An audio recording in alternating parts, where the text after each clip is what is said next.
In recent years, several states around the country have passed laws that ban political flags from government buildings and including schools.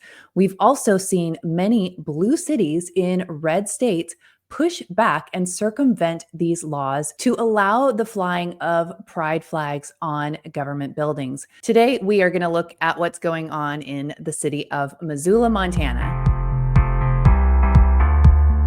Hey, everybody, I'm Julie Barrett, and I'm the founder of Conservative Ladies of America. And I recently did a video about a judge in Montana overturning a law that Governor Greg Gianforte signed in, I believe it was 2023, that would ban so-called gender-affirming surgeries on minor children. And the judge recently just overturned that. We've got a theme going on in red states where you've got blue cities that have really become dominated by LGBTQ activists on their city councils, county councils, school boards that are working to circumvent laws that are being passed by Republican-led legislatures. Earlier this week, the city of Missoula, Montana is the latest in working to circumvent laws that have recently taken effect in these Republican majority states. Let me rewind to May 13th, 2025, when Montana Governor Greg Gianforte signed into law House Bill 819, which restricts the display of flags on government buildings to a specific list, including the official United States flag, the official Montana flag, or the official city flag. Well, the city of Missoula has found a way to circumvent this new law by declaring that the pride flag is the official flag for the city. The city passed the resolution to make the pride flag the official flag of Missoula on June 3rd at their city council meeting with a vote of 9-2. There were only 2 city council members that voted against this measure. State Representative Zoe Zephyr, who identifies himself as a trans woman, took to social media to celebrate the passage of this resolution in his home city of Missoula. There was a huge turnout from the LGBTQ community for this city council meeting on June 3rd. There was over an hour of public comments from school teachers, from business owners, from LGBTQ activists. There was even a comment from former Seattle Superintendent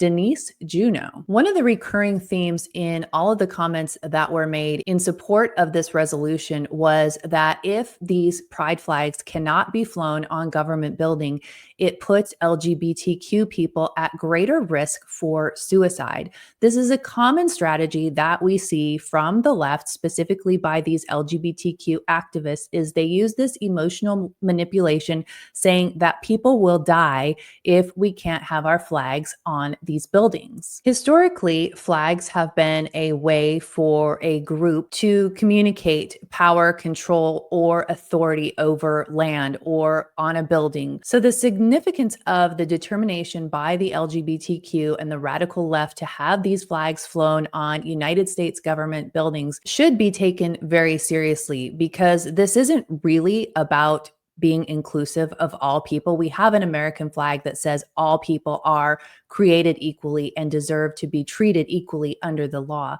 This is about asserting dominance by a certain group of people. And that's one of the things that I think often gets overlooked. It's really not about acceptance and inclusion. It really is about dominance and asserting power and control. I want to take a look at some of the public comments that were made at the June 3rd meeting, because as I mentioned, this is a recurring theme about people committing suicide if these flags aren't flown. So take a look at this first speaker. She is a small business owner in town and is a volunteer apparently with the LGBTQ community. And she makes the case that people will die if these pride flags are not flown on government buildings and in the schools. Good evening. Can you hear me? Yes, we can. Wonderful. Thank you. Thanks for the opportunity to speak. My name is Stacy Hunt, and I've been a Missoula resident and small business owner for more than 17 years now. I want to focus my comments specifically tonight on our LGBTQIA two-spirit plus youth. Our queer youth, not because others aren't affected, because obviously they are, but because this group faces especially urgent challenges. I have queer youth in my own family and immediate community, and 100% of my volunteer work is dedicated to creating safe and joyful spaces where those kids can thrive. While what I'm about to say applies broadly, my lens is personal and specific, because these young people are not statistics to me. They're extraordinary, they're loved, and they deserve better. Montana, and we heard from the gun violence folks, sorry, I'm not sure what else to, similar, but Montana has the highest suicide rate in the nation. Our young people are 3 times more likely to die by suicide than youth in any other state. For queer youth, the risk is even greater. They're more than 4 times as likely than their peers to attempt suicide. And that's not because of who they are, but because of how they're treated, bullied, erased, marginalized, and stigmatized. According to the Trevor Project, 90% of queer youth say that their mental health has been harmed by recent political attacks. Go figure. Nearly half were bullied last year, and those who were had significantly higher suicide attempt rates. But we know what makes a difference. Queer youth who live in very accepting communities attempt suicide at less than half the rate of those in unaccepting ones, and that's why symbols of inclusion matter. The pride flag is not political. It's a symbol of belonging. It doesn't promote a party or a platform. It reflects the truth that queer people live here, work here, we raise families here, and we deserve to be safe and visible in Missoula. The next speaker is Khloe. It seems that there is always an LGBTQ identified person named Khloe speaking in support of policies such as this. Hello, everybody. Khloe Carlson, Carlson. I'm here tonight to express my strong support for the Pride Flag Resolution, which recognizes the Pride Flag as the official city flag of Missoula. As a proud resident and advocate for inclusivity, I believe this resolution sends a powerful message that our city values and celebrates its LGBTQIA2S community. The Pride Flag is more than just a symbol. It represents resilience, acceptance, and ongoing fight for equality. By formally adopting it as the official flag of the city of Missoula, it reaffirms its commitment to being a welcoming place for all, in line with the spirit of Montana's laws and our shared values of diversity. The next speaker is Sarah, and Sarah claims that these pride flags on the Missoula city buildings are really necessary, partly because of Project 2025 and the current administration wanting to criminalize her walking down the street with her girlfriend. Hi again. Clara Flores. I support Missoula adopting the pride flag as our city flag because as a queer and non-binary person in Montana, visible support is essential in the face of mounting threats like Project 2025, which seeks to criminalize us. When I'm just walking down the street holding hands with my girlfriend, I'm not being pornographic, as some of the people impacting our federal law are trying to say I am. What I think is really interesting is that nobody actually ever calls these people out for their blatant lies. Now, the next one we're going to look at, and this one made me really sad, is a young child who can't be more than 10 years old, maybe 8 years old. And this child claims to be a member of the LGBTQ community and is again making the emotional plea that if these flags are not flown and people don't feel included by the flag being flown on government property, that LGBTQ people will die. Hello, my name is Mel Dwell Leon, and I myself am a LGBTQ plus person, and I have so many friends who are also a part of that community. I actually have a friend who had to move because they did not feel safe in Missoula. They actually moved all the way to Portland, Oregon because they didn't feel safe. And I don't think that anyone should ever have to experience that. And really, it could save and help so many people if the LGBTQ plus flag was put somewhere to represent the community, and it would just be so amazing. Thank you. Now, I'll admit, when I watched this child speak, I teared up a little bit, but probably not for the same reason that people in the room were.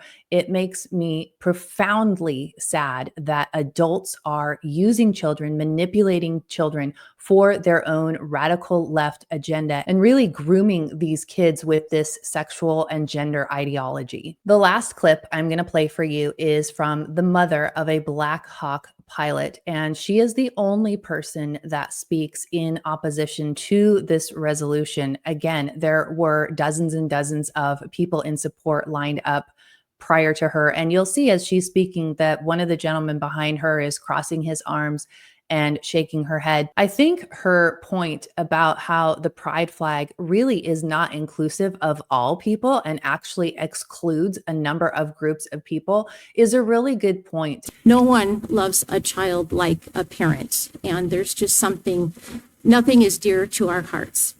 So I would like to just tell everyone in this room along that line that I am the mother of a U.S. Army Blackhawk pilot. Believe me, I am on alert.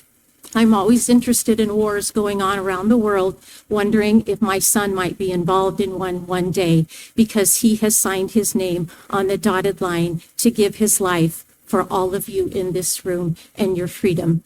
So I understand a mother's heart for her child. So we are a diverse community. We are comprised of people of many racial backgrounds and ethnicities, belief systems. And I am here to submit that that what you are proposing for the flag of our city is anything but inclusive, and it is not inclusionary, and it is not equitable, because there are many facets of our population that are not represented under a pride flag. Right now, it's dangerous to be a Jew, even in America. Jews are being killed. Jews are being targeted in our country. So perhaps we should think of the Jewish members of our community. Are they safe? Maybe we need to be flying the Israeli flag, or maybe we need to incorporate something into the Missoula flag that would say Jewish people are safe here. What about Muslim people? Their religion does not allow homosexual practices. So do they feel safe when they see a pride flag? Does that maybe infringe on their beliefs? I think that we are being very narrow focused here, and we are not thinking of everyone in the community.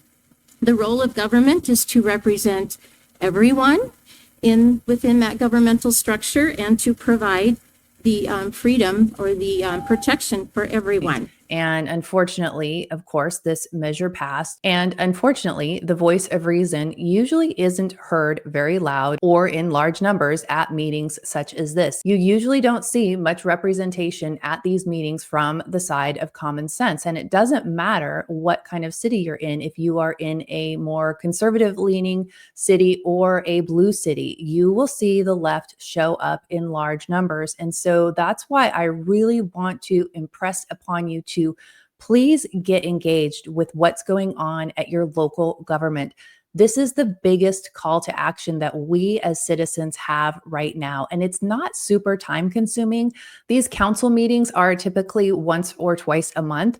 And it would be great if you could gather some friends that live in the same city and you guys could take turns going, or you could go together in groups. But we really need to have common sense people turning out to influence these elected officials to be doing the right thing. And we won't make that happen if we continue to stay home. If you need help figuring out ways to engage with your local government, please don't hesitate to reach out to me and my team. You can email us at info@conservativeladiesofamerica.com, and we would be happy to look for that information for you and help you to find out how you can plug into your local government. I'd also love to invite you to our Thursday afternoon Conservative Roundtable, yes, CRT. It's every Thursday at noon Pacific, 3 p.m. Eastern, and it's just a time for citizens to collaborate together on Zoom and talk about issues that are happening in people's communities and brainstorm and network. And you can come and sit back and listen to what's going on, or you can engage in what we're doing. I'm going to put the link to join that Zoom down below in the description, and you've got to register before the meeting. So go click on that now and join us on every Thursday at noon Pacific, 3 p.m. Eastern. Please share this video to educate other citizens, even if you don't live in Montana. It's just really important for all of us as Americans to know what's going on, to understand the strategy, to understand the tactics so that we can engage we can be strategic, and that we can fight back against these anti-American policies. Please be sure that you are subscribed to our YouTube channel and to our Substack, as that is the best way to get breaking alerts and calls to action. Don't forget to give this video a thumbs up and do leave a comment. Would love to hear what your thoughts are on this radical left LGBTQ rainbow people agenda. Thanks so much for watching, and I look forward to seeing you in the next video.